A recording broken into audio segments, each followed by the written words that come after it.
Sa unang pagkakataon, ayon sa Philippine Coast Guard, namataan ang isang barko ng China Coast Guard na tumawid ng Batanes.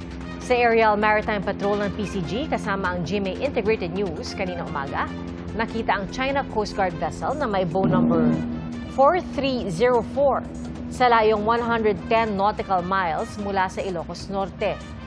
Ilang beses nag-radio challenge ang PCG aircraft sa barko pero hindi sila sumagot.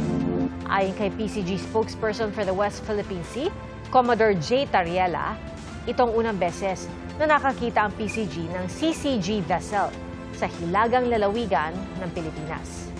Bukod po rito, dalawang barko pa ng China Coast Guard ang minomonitor nila sa dagat ng Batanes mula naman kahapon. Patuloy na iniimbestigahan ng PCG ang insidente. Mga kapuso, maging una sa saksi. Mag-subscribe sa GMA Integrated News sa YouTube para sa iba't ibang balita.